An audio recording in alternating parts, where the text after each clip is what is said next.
America के राष्ट्रपति Donald Trump ने रूस यूक्रेन युद्ध को लेकर रूसी राष्ट्रपति पुतिन पर नाराजगी जताई है। ट्रंप ने कहा कि पुतिन ने उन्हें बहुत निराश किया है क्योंकि वो युद्ध खत्म नहीं कर पाए। ट्रंप ने यह भी कहा कि अगर जरूरत पड़ी तो अमेरिका रूस के खिलाफ और सख्त कदम उठा सकता है। ट्रंप ने कहा कि उनकी पुतिन से पुरानी दोस्ती रही है, लेकिन यूक्रेन युद्ध के बाद हालात बदल गए हैं। उन्होंने कहा कि पुतिन की नाकामी ने उन्हें बहुत निराश किया है। अब ट्रंप का कहना है कि अमेरिका को रूस के खिलाफ सख्त रुख अपनाना पड़ सकता है। उन्होंने इशारा दिया कि रूसी बैंकों और तेल कारोबार पर नए प्रतिबंध लगाए जा सकते हैं। हालांकि अभी तक इस पर कोई आधिकारिक नहीं लिया गया है। ट्रंप ने कहा कि पुतिन के साथ उनके संबंधों को देखते हुए उन्हें लगता था कि यूक्रेन युद्ध को सुलझाना सबसे आसान होगा। ट्रंप ने आगे कहा कि जिस एक को मैंने सबसे आसान सोचा था वह मेरे राष्ट्रपति पुतिन के साथ संबंधों के कारण, लेकिन उन्होंने मुझे निराश किया है और मेरा भरोसा तोड़ा। बकिंघम स्थित चेकर्स में प्रेस कॉन्फ्रेंस के दौरान ट्रंप ने यूक्रेन और गाजा में जारी संघर्षों पर चर्चा करते हुए कहा कि वे इन मुद्दों को सुलझाने के लिए कड़ी मेहनत कर रहे हैं। हालात जटिल हैं, लेकिन समाधान जरूर निकलेगा।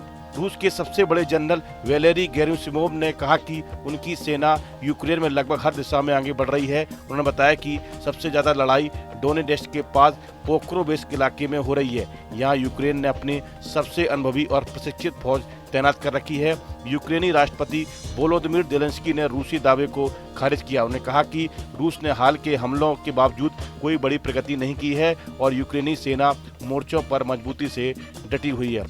दूसरी ओर रूस यूक्रेन युद्ध में तनाव लगातार बढ़ रहा है। हालिया रिपोर्टों के अनुसार रूस ने यूक्रेन के कीव और पोल्टावा शहरों पर ड्रोन हमले किए हैं। इन हमलों में कई लोग घायल हुए हैं और एक गैस स्टेशन को काफी नुकसान हुआ है। रूस ने दावा किया कि उसने पिछले 24 घंटों में 357 यूक्रेनी ड्रोनों को ब्लॉक सी के ऊपर मार गिराया है। इसी बीच रूसी सेना प्रमुख ने युद्धग्रस्त क्षेत्र में जवानों से मुलाकात की है। रूस और यूक्रेन के बीच जंग शुरू हुए 3 साल से ज्यादा का समय हो चुका है।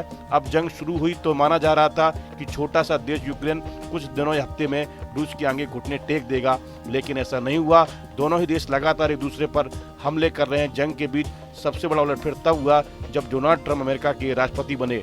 ट्रंप अब यूक्रेन के खिलाफ और रूस के समर्थन में खड़े नजर आ रहे हैं। फिलहाल रूस और यूक्रेन के बीच जंग अभी भी जारी है और इसका कोई अंत नहीं दिख रहा है।